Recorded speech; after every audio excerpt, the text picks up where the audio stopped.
Hello guys, welcome to the shop, the Tornillador channel. Ang video topic natin ngayon is about mag welding machine.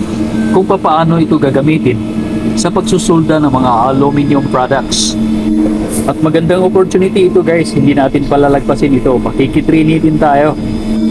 Basic procedures lang ang training na ito guys, pero okay na rin, at least meron tayong fundamentals sa pag-welding.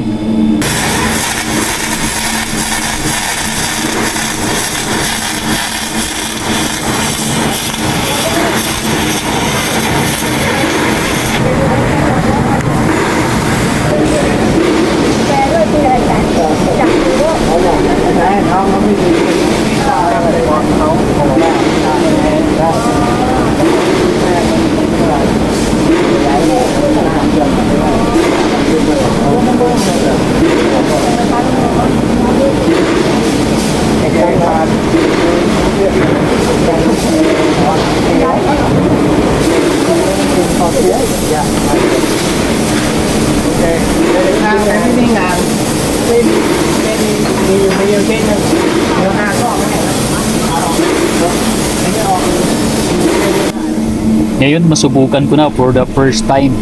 Subukan lang natin, try lang natin kung kaya. Pero kakayanin. Kaya nga nila eh. So ibig sabihin kaya din natin.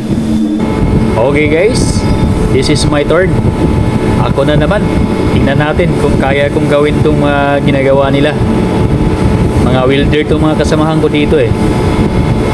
Nagtitrainee pa rin sila kahit marunong na silang mag-welding. Kaso lang, hindi ko maintindihan lahat ng mga sinasabi ng trainer. Hindi kasi sila English. Pero sige, kakayanin kong intindihin. Pipilitin kong maintindihan. Kasi may action naman yung mga kamay. Yun na lang yung susundan ko. Pero alam guys, mabait sila lahat dito. Sila yung gumagawa ng isusulda ko. Sila ang nagpaplastada. Pero yung ginagamit namin guys na welding mask, ang ganda nito guys kasi nakakakita ka. Automatic kasi itong nagdidilim kapag nailawan ng arc ng welding.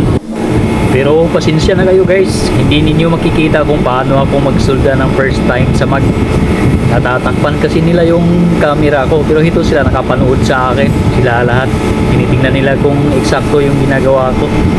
Pero nasusundan ko naman yung ibig sabihin ng sinasabi ng trainer kasi nag-a-action naman siya kahit hindi ko naintindihan lahat ng mga sinasabi niya. Basta intindihin ko na lang yung action niya. Tingnan ko na lang kung magagawa ko itong ng mabuti for the first time. Yung kalaniwang welding lang kasi ang alam kong gamitin. Ito ngayon lang talaga. So subukan ko na lang. Ito na, processing na yung pagsusulda ko. Ano kaya resulta nito?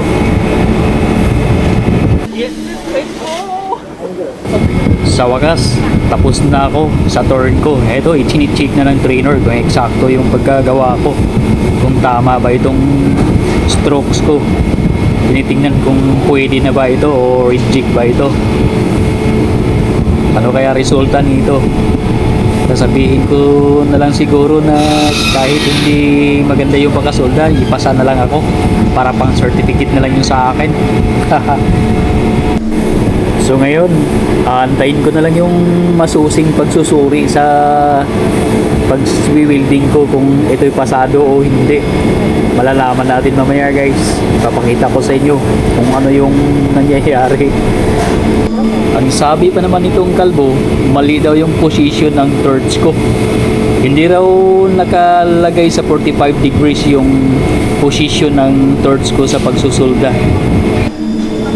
Ito na yung resulta guys. Ang sabi, medyo pangit daw. Pangit daw yung pagkasulda ko kasi paguhan okay lang. Pero pwede naman daw pagandahin.